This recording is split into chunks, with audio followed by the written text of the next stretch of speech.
This Everybody conference will now be recorded. to week 5, and we're going to talk about self-efficacy this week. But first, I want to open it up and ask, what did you do to increase your hope from last week? So just a reminder, the hope is doing additional pathways. And one of the things that I asked you to do, and one of the purposes of this class is to help you with your academics and your personal life. So remember, I asked you to think about an academic goal that you had. Maybe it was proposing, maybe it was graduating in 3 years, surviving stats class, doing well in the next case study, you know, whatever it may be. So in terms of relating hope to that, yeah, Dr. Pappas. I started, got pretty far on a proposal to the Midwest Psychological Association. They have a teachers, I forgot what it's called, the teaching division, how to teach students. And it's titled Cultivating Your Students' Minds, Positive Psychology and Brain Science. So they want to know how, you would go about teaching it. And I use 3 F's. Well, I don't know what I'm gonna write, and it's only like 400 words, but I'm gonna use gratitude, 3 good things, and in brain science, they have that cue, trigger, reward. Yes, to how to make a habit. So I figured it would happen. So you're using hope to, like, what are you using a couple different pathways to go about this? I said, what could I do, next, now that I'm, in a different position, teaching part-time, I want to be more involved in something that I really like, which is brain science. Okay, very good. All right, anybody else using hope? And that, again, the help is really working on your agency, your belief in your being chosen to do it, and then coming up with alternative pathways and planning for obstacles. Last week it was like one of those perfect storms where I had a lot to do, and my niece I knew was due any day, so I knew like we were gonna have to get up and go to Wisconsin to probably see her. So I set up different pathways to expect her like to be born like every night, which held me accountable, and I ended up being ahead because I assumed it was gonna happen. Right. So a perfect example is like for Dr. Poppins' class, we had to do a bunch of article critiques. Which when you look at it, like at 4, you're like, oh my God, how am I gonna get this? But I split them up from reading the article and doing the critique as 2 separate, like I guess like events. Okay. And then I was like, okay, well, when I read, what are these negative pathways? Okay, well, if I read between these times, my dog is usually crazy. My wife gets home from work. Okay, so you're planning for your obstacles. So I was okay. like, okay, so this is what I'm going to schedule my reading time. Because it kind of like how you block off. Right, yeah. And then like the article critique, I know doesn't take me as much time. Maybe you don't need as much quiet. Right, exactly. Because if I read it well, then the critique usually is a lot easier to do if I'm highlighting and stuff. So yeah, the multiple pathways allowed it to be. And then I printed it because I was like, well, what if my computer dies because we're at the hospital, whatever the case may be, and I don't have a charger, so I started doing all this stuff, and then it was great. I feel like I was not stressed at all because I eliminated anything that would have surprised. I guess, you thought out multiple pathways and you planned for different obstacles, and then it's a good feeling. Right. I think the other thing is when I do that, if something so unexpected goes wrong that's beyond my control, I also feel like, hey, I did as much as I could. I don't feel bad, whereas I think when I haven't planned, I'm like, I should have planned for this. But when I have planned and something goes, let's say you get a flat tire on the road to go to the baby, you're like, I did all I could. I know there's a sense of not feeling guilty, I have found. So, anybody else? I think for me, so I'm trying to learn to be more vocal about some obstacles in my way and trying to mitigate those as well. But for me, it's more of it's less of trying to think it out than more like talk it out with people around me. And so one of the things that I really am looking forward to doing is becoming the EB of this Austin Chamber of Commerce. Okay. Right? And so what I started to do is, okay, how are we going to go about this? So last week went to a couple meetings, made that intent known, but then also started to come up with ideas out loud again of how we can boost, the chamber's membership and what we can offer to not only the community but the business community in order to, make that transition from where I am now to the executive director. And so for me, that just and now that's also continuing to now I have to go out and pursue the businesses and figure out what they're looking for and stuff like. And so I'm just trying to. So it sounds like you really said out loud what the obstacles were, and you really said out loud alternate pathways. Like you just started generating for all different sorts of stuff, right? Not just your academic goal, but just what you're dealing with in life. Yeah, I'm always all over the place. I try to be one step ahead of my life at every turn. I really do. Okay, good. All right. So I feel like you guys really got the concept of this, and it's such a key thing. And like I was mentioning to you earlier, even when I, and I would just kind of like to sort of recap and say where we are in positive psychology. Positive psychology doesn't mean you're happy all the time and your emotions are positive all the time. And I think that can be an easy misdiagnosis of what we're doing here. But what we are doing is we're trying to up the ratio of positive emotions, right? Negative emotions are important, and we don't want to get rid of them, and having them is a good, healthy part of life. But we want to realize that we can switch some out. And the key question that I like to ask myself to know where I should be is this helping me show up in the world the way I want to show up, right? So if it's a negative emotion that's not helping me show up the way I want to show up, okay, all right, let's look what we can do differently.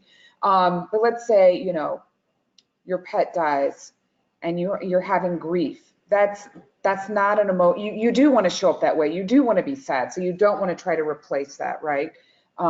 Because that's a normal process. So when we think about this class and what we're doing with positive psychology is we're trying to apply some of these neuropsych techniques to our lives to help us flourish, to help us thrive. And the PsyCap portion that we're going over now is to help us accomplish a goal. And so I'm asking you to think about a goal, academic if you're a student, and apply these principles. So first we started with hope. Second, we're going to do self-efficacy. And self-efficacy really has to do, we're going to talk about self-efficacy and then SMART goals and SMART plus goals. So just to review, this is what we did last week. We talked about pathways and agency. And what I want to reflect, most of you know this in being in a psychology school, is self-esteem is feeling good about yourself, and self-efficacy is feeling good about being able to do something, very task specific. So you have a self-efficacy when it comes to statistics. You have a self-efficacy when it comes to studying or to doing a particular task. As I was mentioning with fixed mindset, I had a very low self-efficacy when it came to technology. Okay, and this self-efficacy is actually made up of partly self-esteem, partly your motivation, which again is kind of coming from hope. Your locus of control, do you believe things are within your ability to make a difference? And self-respect. Oh, and then also kind of bringing in your character strengths too.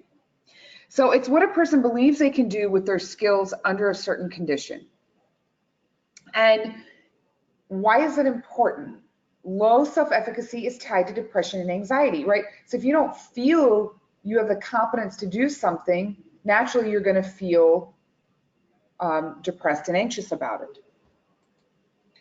And high self-efficacy is correlated with achieving your goals, well-being, and the ability to problem solve.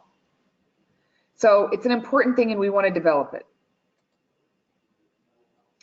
So I really also see self-efficacy as being tied to mindset.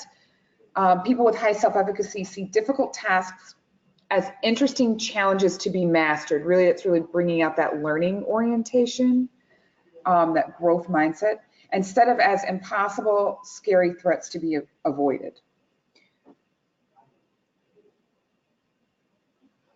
So one of the things that's been helpful for me is to realize, especially in some organizational situations, sometimes you get to a place where everything coming at you feels like a threat, right? And that's, your resources are down, right? And so when you're feeling that way, I think it's good to clue yourself in that you're having some low self-efficacy and sort of start to explore why.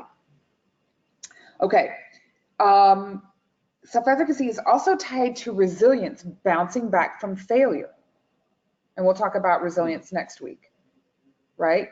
So one thing to mention is that PsyCap, all of these factors, the hope, the self-efficacy, the resilience, and optimism, they're all correlated. And they actually form what's called a second order factor. They're more powerful together than any of them are separate. And so when you're working on one, you're invariably working on another. So they all work in tandem together. Okay, so here are our ways, one of mine is blank here, of boosting your self-efficacy. So one is having a role model.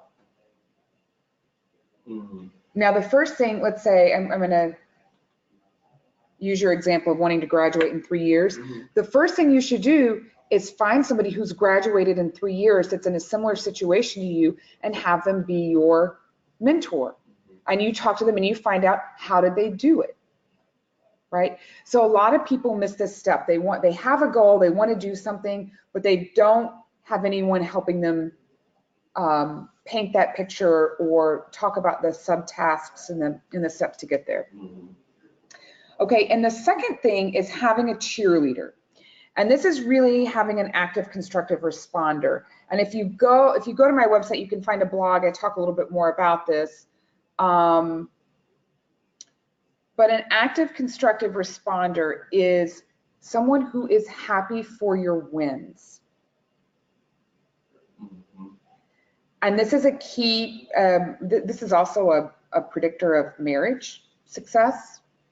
So a very important thing to have. And that is, when something goes good for me, the person who celebrates it and they're really happy, right? Because inadvertently we can be, oh, that promotion, it's going to be a lot more work, right? Inadvertently, we can say things like, oh, that's great. Yeah, you know, I got promoted too, right? So we want someone who really is genuinely happy for us. That's a cheerleader. That's an active constructive responder. The other thing is managing stress appropriately. So you know how I talked about, and I've really experienced this at different points in my life when I look back before I knew what PsyCap was, and I say, I had low PsyCap, and I just felt everything was a threat. Everything that was coming down, it was all too much, right? And that's because I wasn't managing the stress appropriately.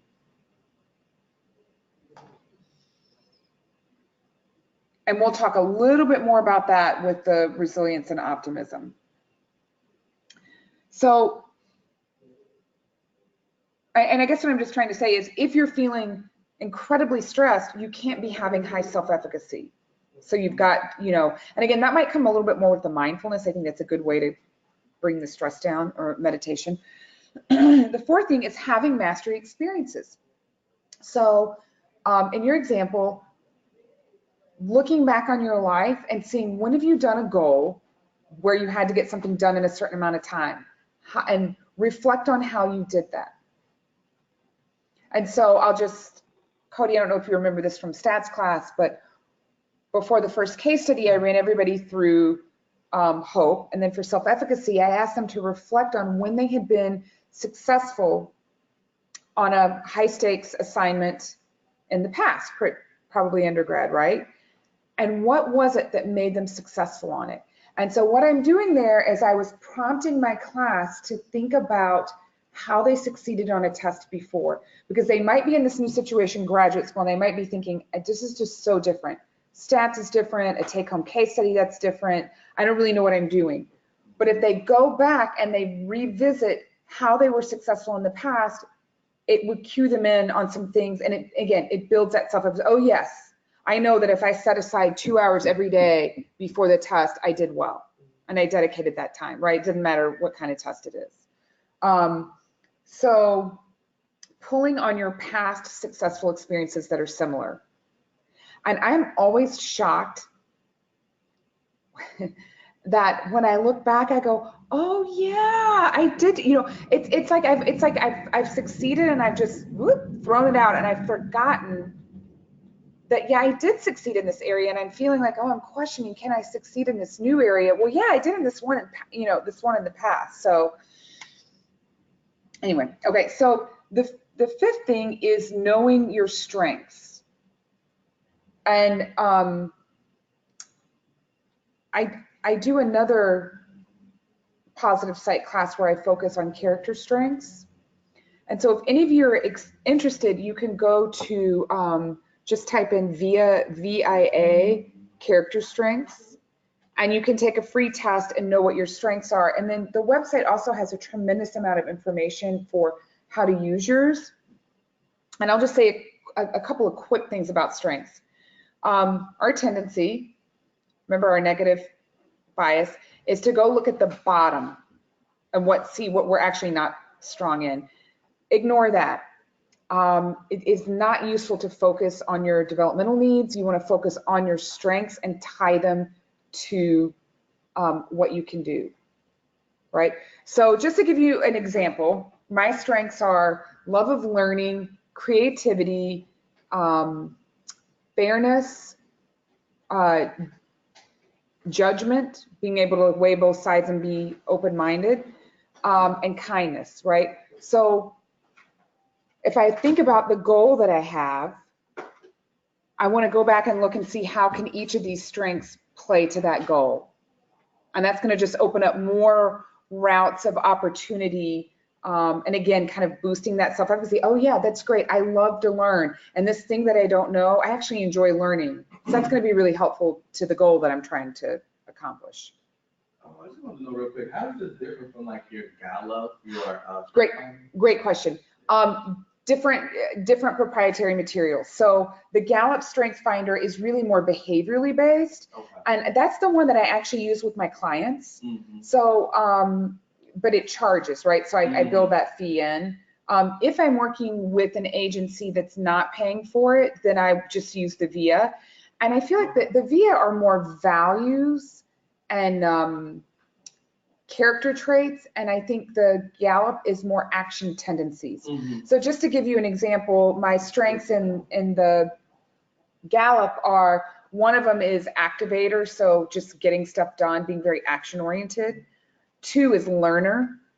Again, I like to learn things. 1 was input. I like to gather a lot of facts, which I kind of think is related to the learning. 1 is very futuristic. And I think that's kind of tied to my creativity. I like to vision, I'm just very focused on creating things in the future.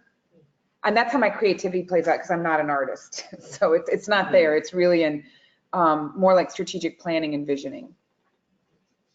So, but it's very like, you can see how those things are a little more related to work. Mm-hmm. So, but they're both good. And there's another one too. There's a couple more out there, but I haven't taken them.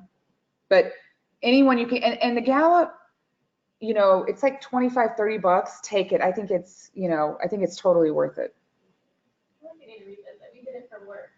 Like, I have it, and I just never looked at it. Yeah, I was actually thinking about that and wondering if they needed a little help with their training on how to use it. Okay. So the last thing is savoring your wins. And again, I kind of related to what I said before, like we achieve things and whoop, that's done. Cross that off the list and move on. And what we want to do, and this kind of reflects back on our savoring and our gratitude, really take that in, those wins. And we're not talking about being egotistical, but just really reflecting in the positive emotion of a win. right? That will help boost our self-efficacy.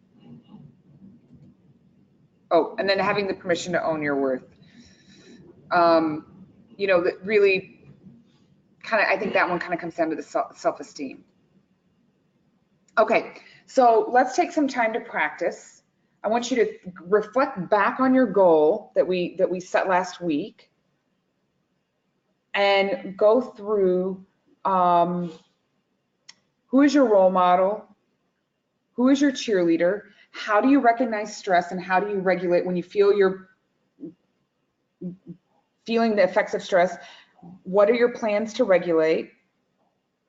And then also reflect on your mastery experiences. And then the strengths you might have to do at home if you haven't done the VIA character strengths. But anyway, I want you to take just a few minutes to write this down or reflect on it and then share with your partner. I was just listening to you, the theater is just like mine, but that's mine. Yeah, that's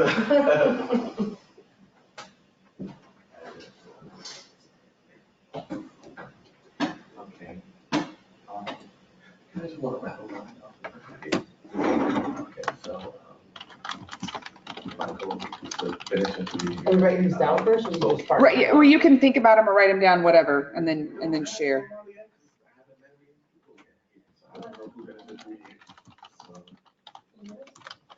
Okay. Very cool.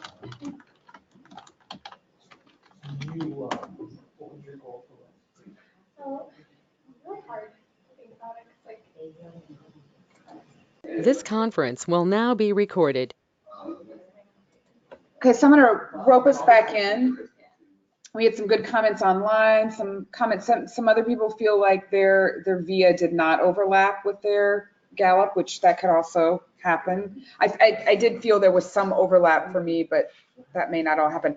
Also, one thing to point out about these is that they are not static, meaning that they float around, but your top will not become your bottom and your bottom will not become your top, right?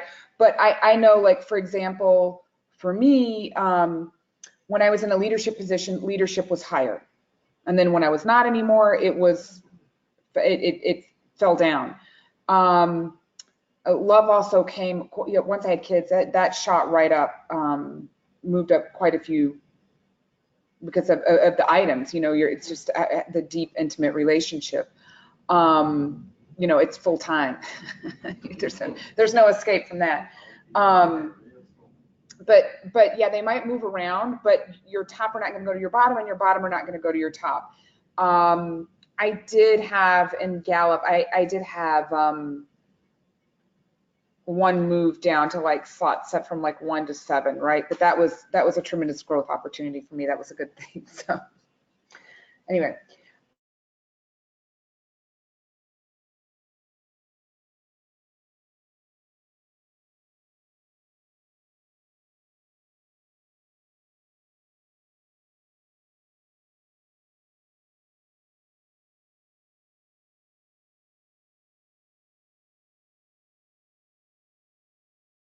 If you're in business, you've definitely heard of SMART goals. I'm going to go through those very quickly because I want to teach you a new, cooler way of doing it.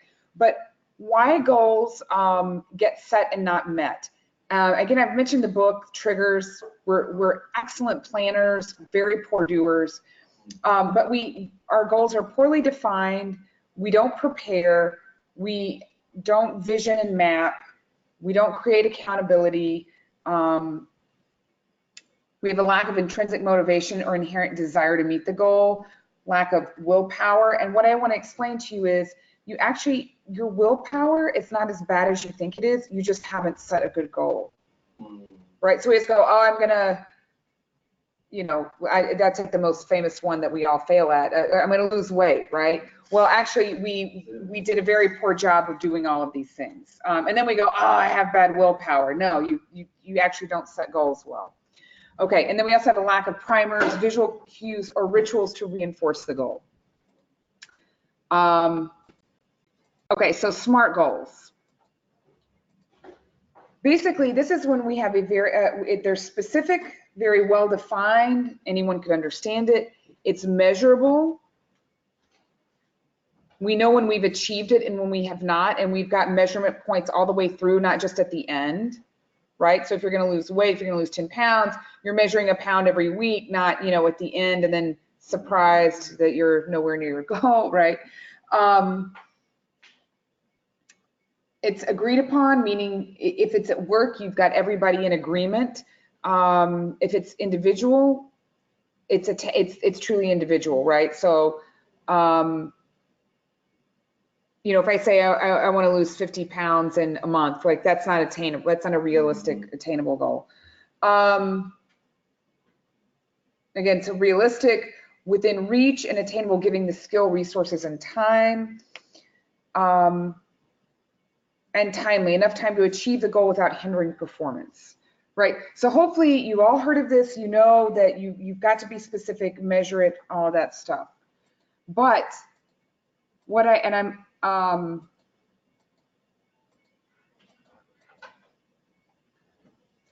for specific, you want to have something increase sales by 15% by the end of the quarter by placing 300 customer calls, right? You can see how very, you know, I'm not just vaguely saying I want to increase sales by 15%. Do your best are the worst goals to have. So if you just say, I'm going to do my best, you actually do worse than if you didn't have that goal at all. And there's plenty of research to back that up. So when you say I'm going to do your best, you're basically saying, I'm going to let myself off the hook at every available point. Okay, so you can use mind maps, learner questions.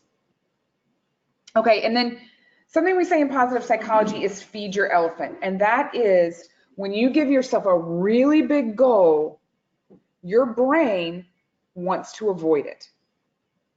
And remember, kind of going back to hope, what we need to do are very small, specific steps and only focus on that. So your emotional brain prefers small, easy actions. So how can you take whatever it is you're trying to do and break it down into small, easy actions? I see this frequently. People that they know they have like a really big goal they need to do, and they just keep, like dissertation, they just keep putting it off, keep putting it off because it's so big, they can't jump into it. Whereas if they set little tiny goals and do each one, that's much easier for the brain to accept. You also want to schedule in immediate, preferably positive feedback. So with each of these little steps, some positive feedback. Okay,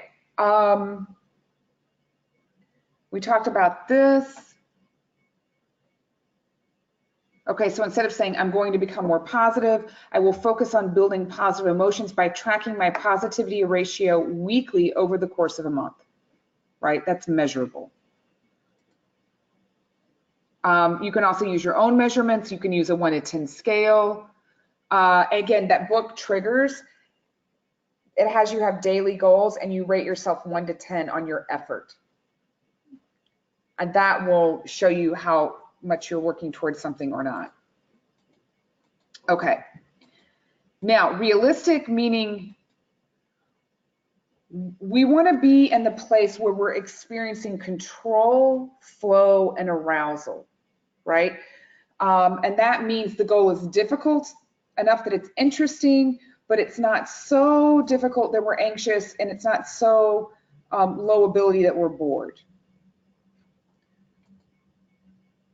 Okay, the author for the Triggers, Marshall Goldfield. I'll try to look that up if we have time for the author for the book. Okay, this woman, Amelia, her goal is to do 5 push-ups a day and increase by 1 push-up a week for a month, right? And again, every week when you're doing 1 more push-up, that's a positive reinforcement. You're doing it, it's not too hard. Marshall Goldsmith, okay, I am right. You want to have a time frame, and if the goal exceeds 1 month, you want to create micro goals that support that larger goal.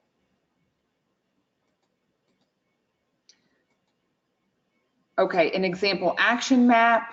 If anybody wants to use that, I'll post the PowerPoint after this. So I want you to reflect on that goal. And I just want to give you 1 minute here individually to think about the goal you set from last week. And I want you to alter it to make it more specific, measurable, attainable, realistic, and timely. I'll give you 1 minute to just quickly write down your thoughts on that.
Okay, so using SMART goals kind of gets us to the beginning line of a race, right? When I think about Herzberg's motivators and hygiene factors, I feel like SMART goals are just hygiene factors, right? They just get you to zero, you know, being specific, measurable, all of that stuff.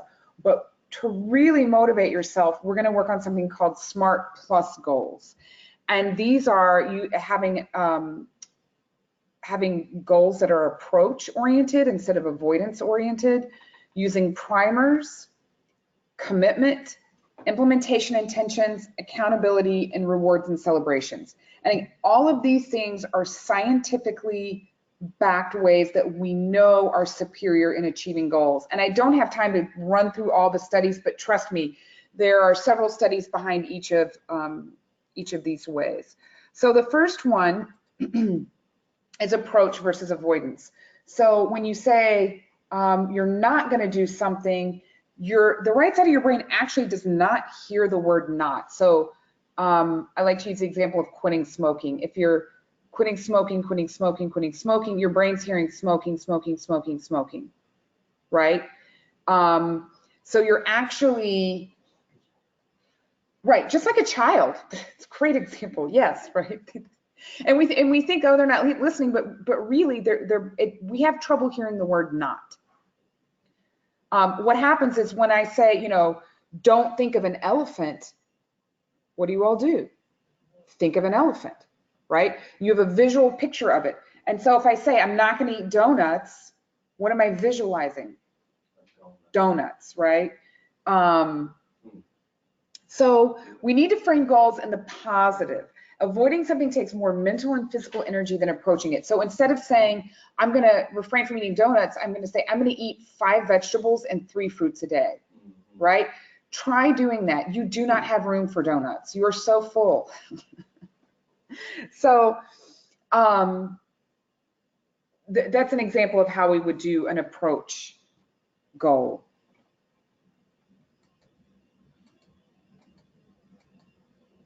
Okay. So one of the things that we know is priming affects behavior. Almost 80% of our day's activities are directed by unthinking reaction to cues, right? So I walk by, I smell the coffee, I order a coffee. I walk by, I smell the French fries, we are made up of so many little daily habits. And the key is making very small changes to these habits. So primers are conscious or unconscious cues that are paired together. What Dr. Pappas was talking about earlier. Cue, habit, reward, right? And so we have to start thinking about what our cues are. So if you're doing something you don't want to do, what is that cue? And if there's something you want to do, what could be that cue? So you want to begin to create primers that are paired with the behavior change you want to make. You know, putting a picture on a training manual of success increases success by some, you know, crazy percentage, right? Just pictures and cues can change behavior. And so you want to start thinking about what it is related to that you want to do. Okay, examples, we have post-it signs, passwords, license plates, right? You know, just even changing your password to be like, get it done in 3 years, right? That's just constantly putting it in your mind what your goal is. Bracelets, ringtones, alarms, vision boards. People always ask me, you know, this class seems a little bit like The Secret. And I'm like, well, yeah, but it's the science version of The Secret. But vision boards, which were in The Secret, is very important. If you're cutting out pictures and you're constantly looking at where you want to be, your brain is helping you get there. You do have to vision it. Visioning is very important. I think that can help when you're helping other people as well. So it's like, you're encouraging them. Meaning an applicant to finish their next steps. If I put a picture of like a graduation tab or anything. Yes. That we think that way. Absolutely. Yeah, or even, so she's asking, you know, would a picture of a graduation cap help applicants to fill out their thing? Even maybe like a picture of them in school. Although that might be daunting and terrifying, right? So maybe the graduation cap and, you know, and that might be more motivating. But yeah, even just like sticking that in your email. Would love to run an experiment with you where you do that with half your applicants and we measure their finish time. I think that's a great idea. If you were a doctoral student, I would say that is a dissertation. Okay, so we've talked about approach and primers. The next thing is commitment, and this is so easy yet so hard. All right. We have to increase the value by helping people identify the personal importance of the goal. What is it about this goal that's important to you? Having people say that. What will achieving this goal do for you? What effect will this goal have on your life? Right? But here's what you got to get them to do, and yourself. A written contract with yourself. Seems silly, but increases the probability of meeting your goal by 86%. So writing it down, I will do this, and then exactly what you're going to do.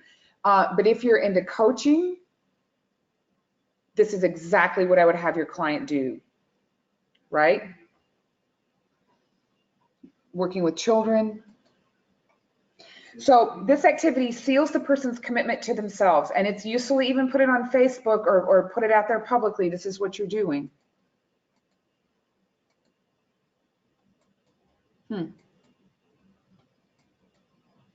My PowerPoint's not working. There we go. Okay. We talked about, this is a little bit similar to planning for obstacles, setting intentions and preventing pitfalls. So implementation intentions are statements in the form, when situation X arises, I will perform Y, right? So one of mine is like, when I use this in every class, so those of you that have been here before, when I'm rummaging around looking for something bad to eat late at night, I'm gonna eat an apple, right? What's another one? Can't think of another one off the top of my head, but basically planning for the thing that's going to trip me up is remember the ego depletion I talked about, right? So it's late at night, my ego depletion is obviously very low because I'm kind of looking around, you know, where's that candy I've taken away from my kids? It's got to be here somewhere, right? When I catch myself in that little moment, and I think, see, here I am.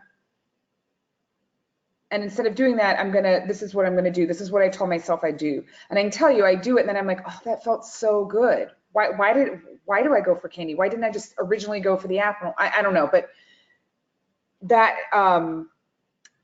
helps with the ego. You know, my ego depletion is down, but I have my game plan. Okay, and implementation intentions triple your chance of your goal's success. And this is particularly effective for hard goals.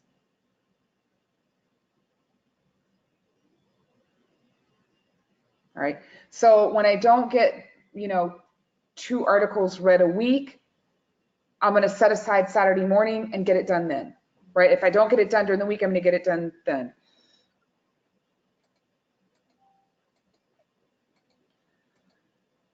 Okay, so this works scientifically, we know, because it removes ambivalence. It reframes a negative experience into a positive one. It gives you that sense of control, right? And that's what we're talking about with self-efficacy, is increasing our sense of control. It saves energy, the ego depletion, and it builds good habits.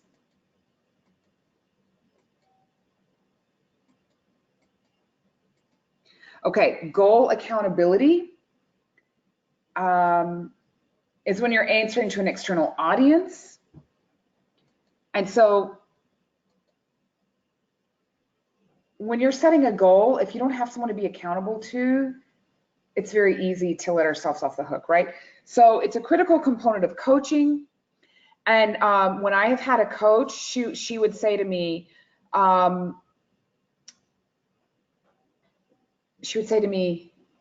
do I know you're going to do this?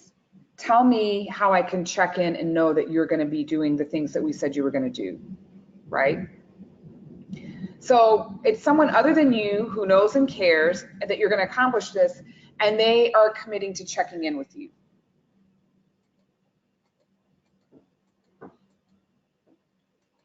And that might have been more like what she said to me. What are you going to do? When will you do it by? And how will I know? I think she also asked, how can I support you in doing this, right?